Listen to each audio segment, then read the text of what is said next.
Les achats publics, en France, c'est plus de 100 milliards d'euros chaque année. 100 milliards. Et dont la moitié est dépensée par les collectivités territoriales.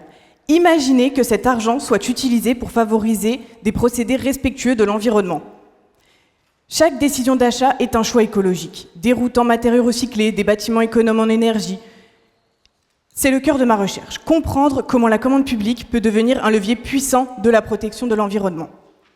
La commande publique, c'est un peu comme une liste de courses pour les collectivités. Elles achètent des routes, des écoles, et le droit encadre cela pour une bonne gestion de l'argent public. Grâce aux récentes évolutions européennes et françaises, les collectivités peuvent désormais intégrer des critères environnementaux dans leurs achats publics.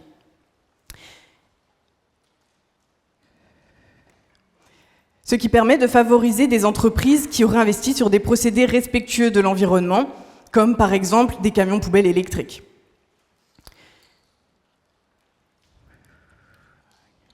En pratique, j'analyse au sein de la communauté urbaine du Grand Reims la manière dont les clauses environnementales sont rédigées.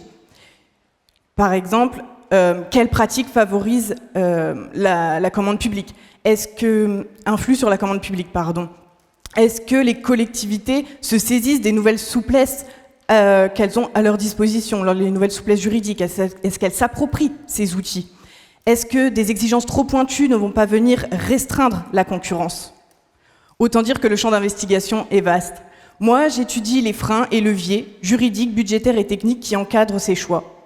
Je mène une analyse critique des pratiques des communes, départements et régions, et j'en dégage les instruments juridiques pertinents, mais aussi les limites. En effet, une collectivité, c'est une véritable fourmilière, avec des agents de services divers et variés. L'inconvénient, c'est que ce n'est pas toujours le service commande publique qui lance les marchés, et donc on a parfois une méconnaissance ou une crainte du contentieux qui entraîne un mauvais calibrage des procédures. Mais à l'inverse, on a des bonnes pratiques, qui sont par exemple le dialogue bien en amont du lancement de la procédure avec les entreprises qui permettent de dégager des procédés auxquels les agents n'auraient pas pensé.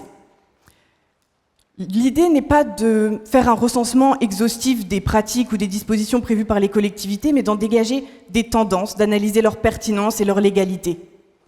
La commande publique, ce n'est pas un simple acte d'achat, c'est un levier stratégique pour protéger l'environnement. Chaque choix compte.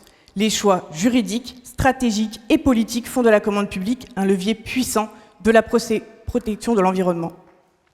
Pensez-y, lors de votre prochain vote, il influencera les futures commandes publiques locales.